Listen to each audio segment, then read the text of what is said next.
Hello दोस्तों, नमस्कार। आप सभी को राधे राधे। आप कैसे हैं? आप सभी स्वस्थ हैं, ऐसी शुभकामनाओं के साथ आप सभी को राधे राधे। मित्रों, पिछले वीडियो में हमने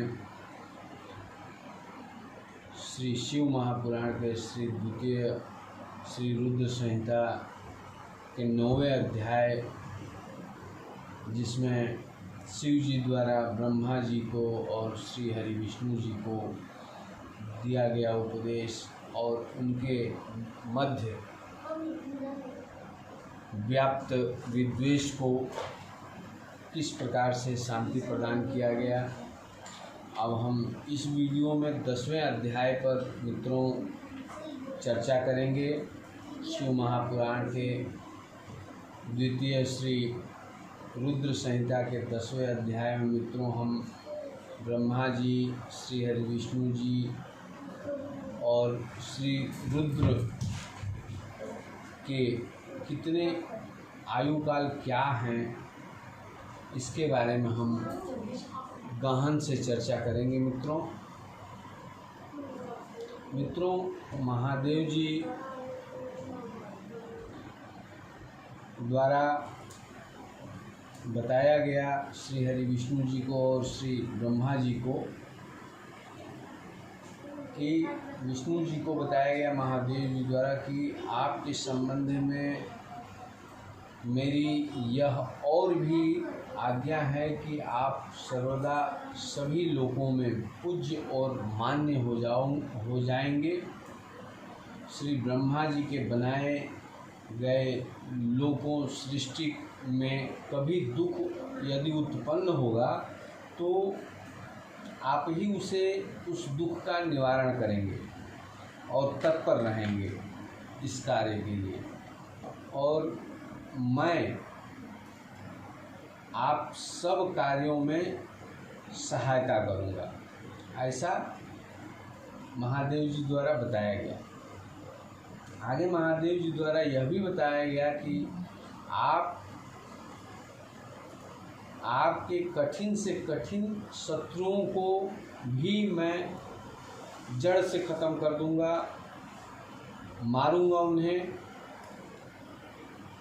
मैं ऐसा वचन देता हूँ।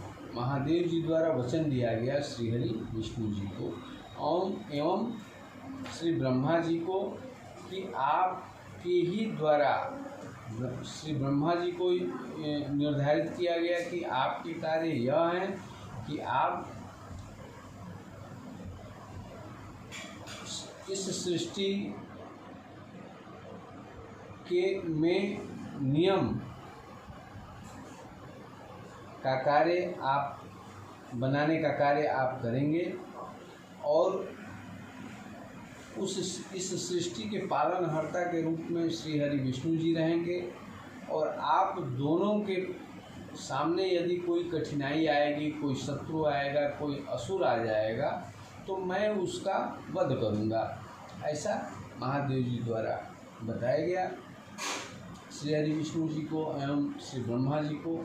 आगे महादेव जी बताते हैं श्री हरि विष्णु जी को कि आप अनेकों अवतार धारण कर जीवों का कल्याण कर अपनी कृति का विस्तार करेंगे। आप में और रुद्र में कोई भेद नहीं होगा। यदि कोई रुद्र भक्त आपकी निंदा करेगा तो उसके समस्त पुण्य शीघ्र ही नष्ट हो जाएंगे। आप में निग्रह अर्थात बंधन, मित्रों निग्रह का अर्थ होता है बंधन, और अनुग्रह अर्थात कृपा करने की सामर्थ्य होगी। महादेव जी ने श्री हरि विष्णु जी से कहा कि आप में निग्रह और अनुग्रह, यह दो प्रकार की सामर्थ्य आप में होगा।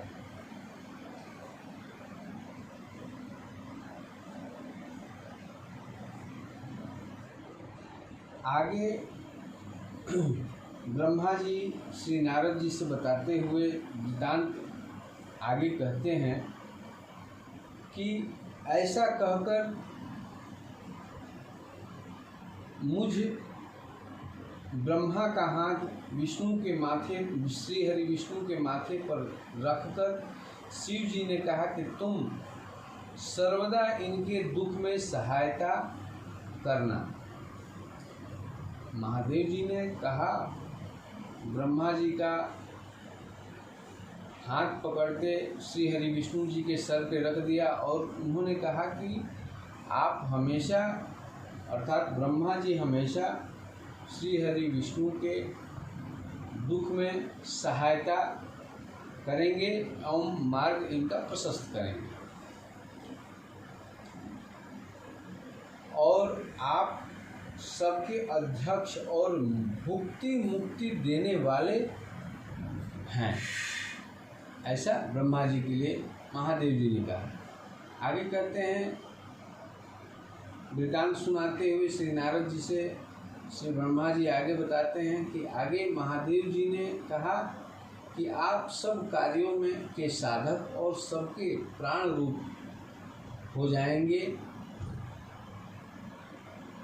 हे हरि, आप पर जब कभी संकट आए तो मेरी इसी रुद्र शरीर का भजन करना। जो मेरा आश्रय लेता है उसके दुख अवश्य ही दूर हो जाते हैं।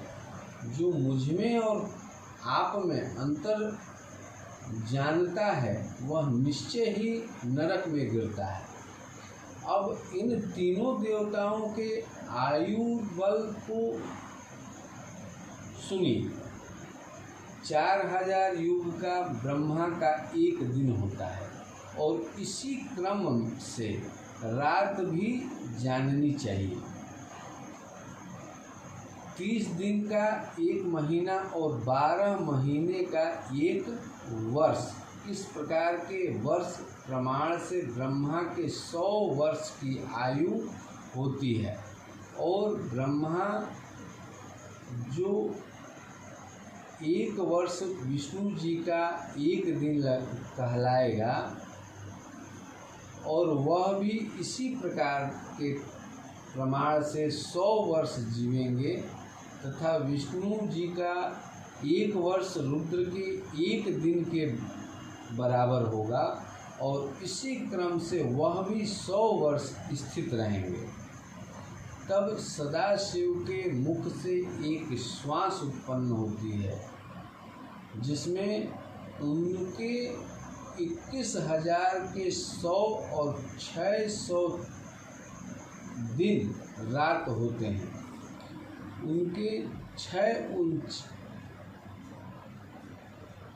उच्छ्वास और निश्वास एक पल, 60 पल की एक घड़ी और 60 घड़ी का एक दिन रात होता है। शिव के उच्छ्वास निश्वास अर्थात भीतर और बाहर, उच्छ्वास और निश्वास का अर्थ होता है मित्रों भीतर और बाहर। श्वास लेने की संख्या नहीं है।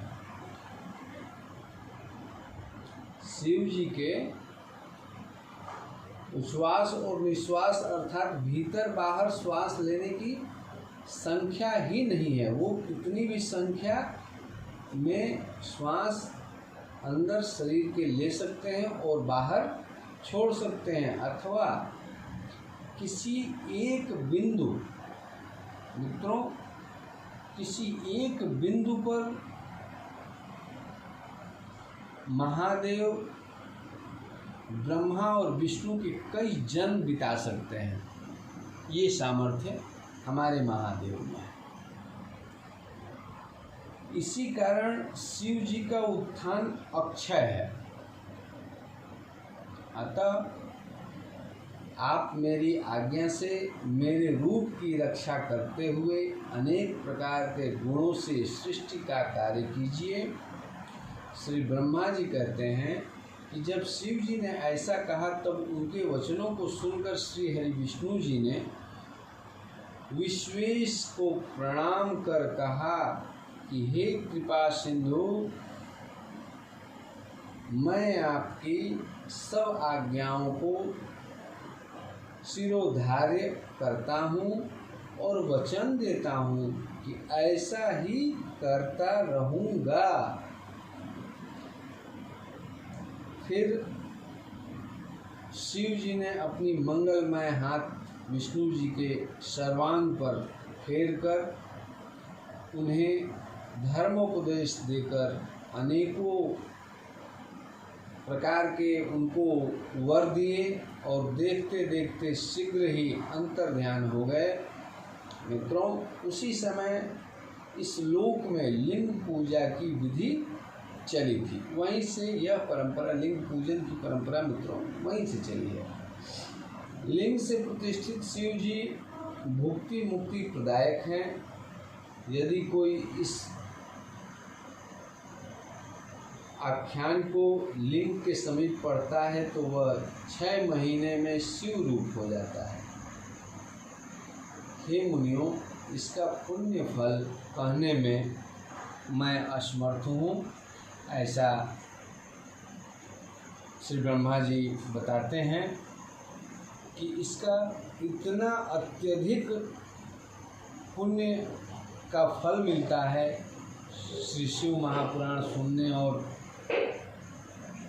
पठन पाठन से। मित्रों, व्याख्या सुनने से, किसी प्रकार से आप सुनिए अथवा पढ़िए, इसका जो पुण्य और फल मिलता है, स्वयं ब्रह्मा जी कहते हैं कि मेरे ज्ञान से कुछ दूर है बता पाना कि क्या क्या मिलेगा, अनेकों मिलेंगे।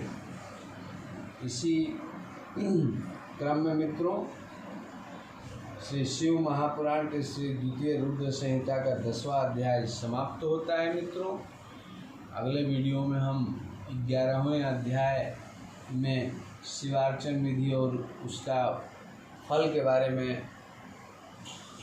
व्याख्या करेंगे। मित्रों, तब तक के लिए आप सभी को राधे राधे, बहुत बहुत साधुवाद। मित्रों, इस वीडियो को अधिक से अधिक शेयर, सब्सक्राइब और लाइक ज़रूर करें। मित्रों, आप सभी को राधे राधे, बहुत बहुत साधुवाद, धन्यवाद।